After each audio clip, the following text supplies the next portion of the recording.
yang unik, yang kuno. Artinya kuno itu yang asli dari Nabi. Artinya mempelajari hadis-hadis Nabi, mempelajari apa yang diajarkan oleh Nabi dan para sahabatnya. Jangan sampai riwayatnya, sanadnya terputus dari ajaran Rasul. Paham tuh? Ya. Tadi pertama apa? Ilmu tauhid. Cuma harus apa lagi? Ilmu atiq. Ilmu atiq itu apa tadi? Ilmu yang kuno, artinya mempelajari apa yang diajarkan oleh Rasul. Paham tuh?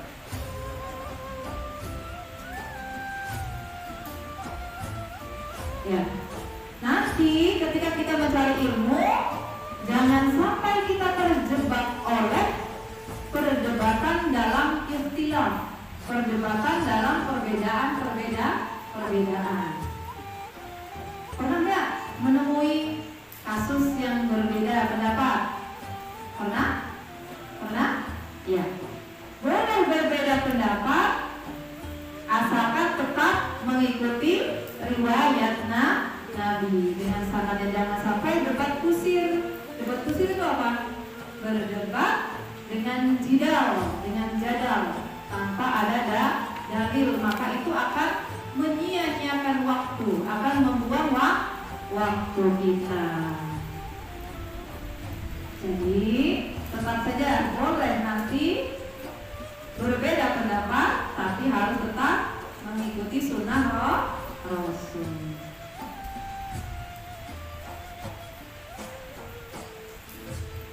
Nah, selanjutnya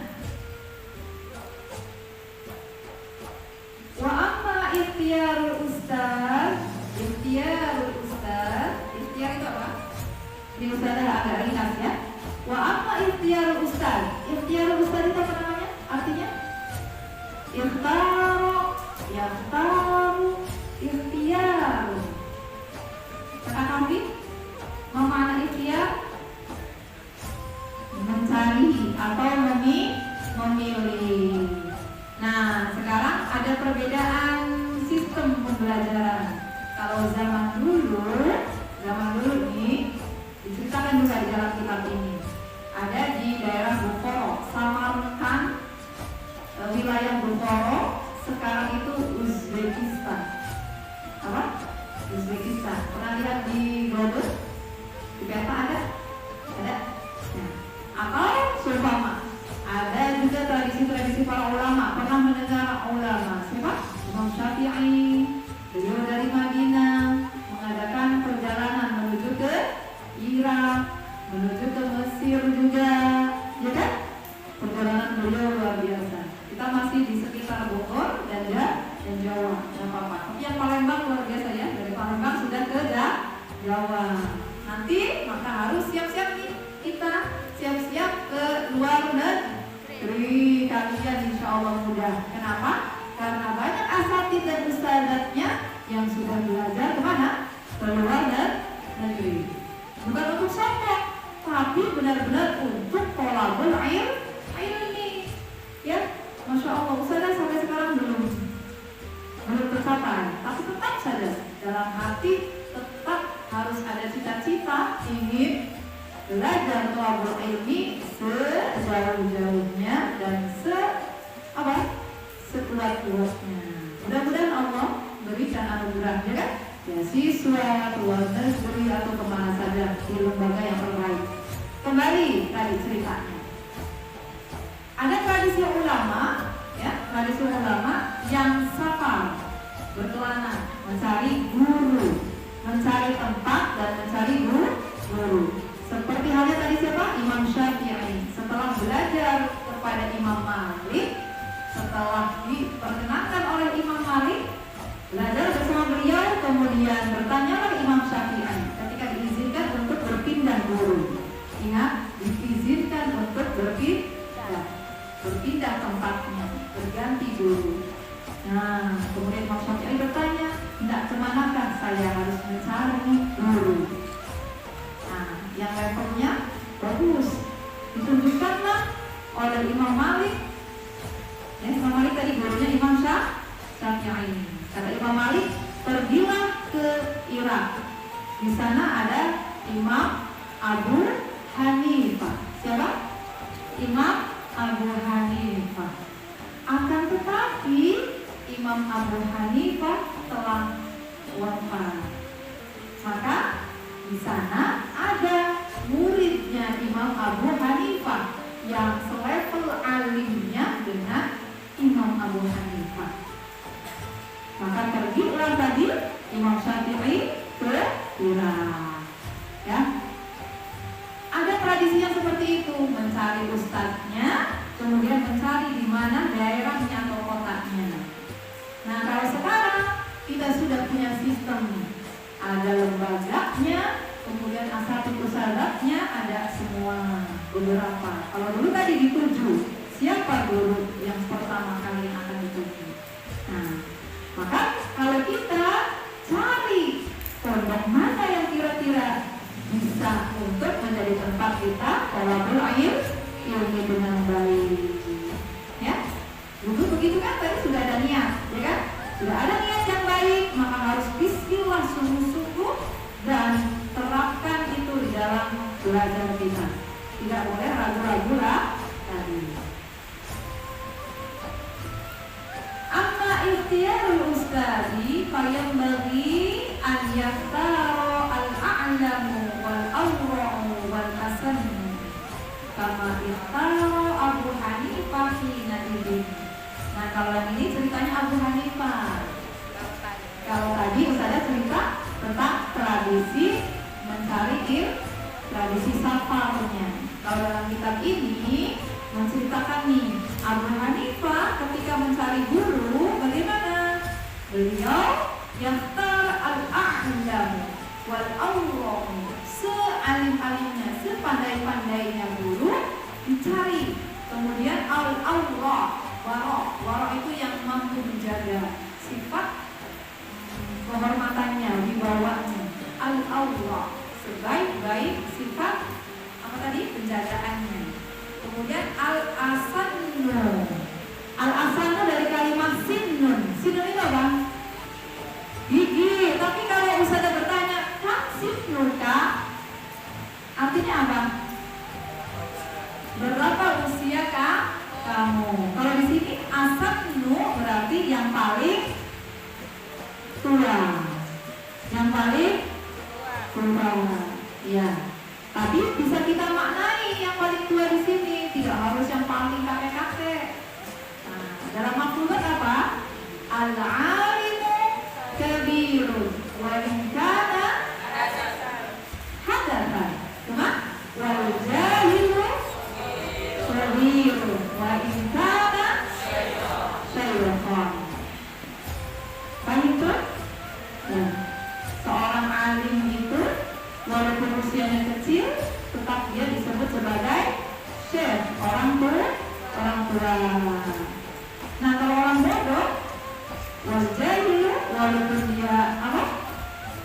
Sudah tua, kakek-kakek, kebalikannya, dia masih disebut sodil, masih disebut bocah, bocil, bocah anak tadi apa? Wajahilu sodil.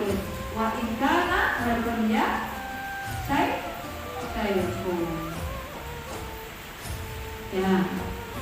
Jadi tadi apa? Syarat untuk mencari ustaz, carilah ustaznya atau mudarris. Apa tadi? Pertama, al-ustadu fayambaghi apa nak? Al-a'lamu. Al-a'lamu itu apa? Yang paling pandai berilmu. Suma al-awraq, suma al-hasan. Paham itu?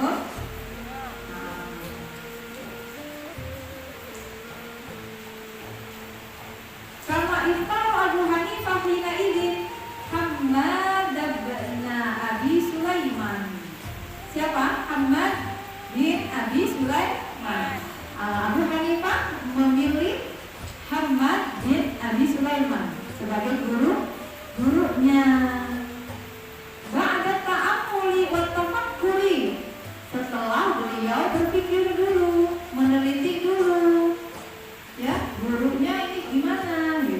Kalau kita pondok, di pondoknya, nah kira-kira mengajarkan Ahlus Sunnah wal Jamaah atau mengajarkan yang tidak selaras dengan Ahlus Sunnah wal Jamaah. Di sini mengajarkan ya Ahlus Sunnah wal Jamaah atau diajarkan yang murid-murid yang aneh-aneh, sholatnya tetap baik kan? Ahlus Sunnah wal Jamaah. Ngajinya tetap Al-Quran. Ada nggak Al-Qurannya yang berkurangi 29 jadi 29 juz atau 20 juz? Ya, sebelum datang ke pondok Darul Naim ini, orang tua kalian bertanya, Ustazah, di sini alirannya apa? Saya sering bertanya begitu. Ustazah, di sini bagaimana mazhabnya? Ahlus Sunnah wal Jamaah. Ya. Kemudian tadi gimana kata Imam Abu Hanifah? Wa qala Abu Hanifah rahimahullah ta'ala wajadtuhu syaykhan wa quran. Beliau menemui siapa tadi? Hamad bin siapa? Hamad bin siapa? Menemui siapa? Hamad bin Abi Sulaiman. Setelah beliau ba'da ta'ammul wa tafakkur. Ta'ammul wa tafakkur apa? Ta'ammal ya ta'ammal. Tafakkur, tafakkar ya tafakkur, tafakkar ya tafakkar. Tafakkar ya tafakkaru, tafakkur. Setelah berpikir, meneliti. Nah, ditemuilah gurunya itu sifatnya bagaimana? Syaikhan. Dia seorang syekh, waquran, orang yang mulia, haliman, orang yang santun. Kemudian apa lagi? Soburon, orang yang sabar. Maka kita siap-siap juga nih, karena kelas 6 kan sudah amalian tadris. Halo para kelas 6, enak? Tembus tadi kelas 6, halo kelas 6. Hey, halo kelas 6, hai. Hai kelas 6. Halo. Untuk menjadi seorang ustaz, seorang muallim harus apa nih? Pertama, apa tadi? Syaikhan. Syekh. Ya, berilmu, berwibawa. Syekh. Wakur, mulia, berwibawa juga. Haliman, santun, penyayang. Kemudian soburon. Apa soburon? Sabar. Mudah-mudahan kita doakan semua. Doakan ustazah juga di sini ya, khususnya ustazah bisa. Syaikun, wakurah, syaikun, wakurah, halimah, wa sobir.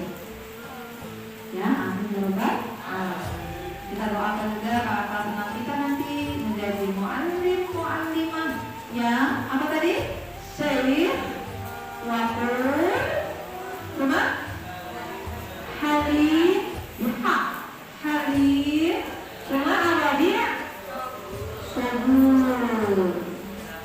Kita juga semuanya nanti akan menjadi seorang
masuk, kecuali lupa. Tapi kalau bulan Ramadan nggak lupa lagi ya, karena kita sudah puasa bersama-sama jamaah. Ya, tetap semangat, ingat puasa itu bukan bulan tidur, tapi justru bulan berjihad. Ramadan, syahrul Ramadan wa syahrul siyam, syahrul Quran wa syahrul jihad. Syahrul jihad. Perang Badar terjadi tanggal 17 Ramadan. Penaklukan kota Mekah, Fathul Makkah terjadi pada bulan Ramadan, tanggal 20 Ramadan. Proklamasi kemerdekaan, ayo, terjadi di bulan Ramadan tanggal 17. Semua itu bisa tercapai oleh orang yang puasa sambil rebahan atau orang-orang yang puasa tapi sambil bergerak dan berjuang. Yang pertama dan kedua. Yang kedua, bergerak dan berjuang. Maka luar biasa nih santri Pondok Darul Naim, habis sholat langsung tadarus. Habis apa lagi? Habis sekolah langsung tadarus. Misalnya belum tahu tidurnya kalian. Hebat kalian ya. Hebat. Masya Allah. Alhamdulillah. Aku qouli hadza astaghfirukum jami'an ma'an najah. Semoga sukses puasa kita. Semoga kita mendapatkan keberkahan, dapat rahmat dari Allah Subhanahu wa taala dan ampunan dari Allah Subhanahu wa taala. Man syama Ramadhana imanan wa ihtisaban ghufira lahu ma taqaddama min dzambi.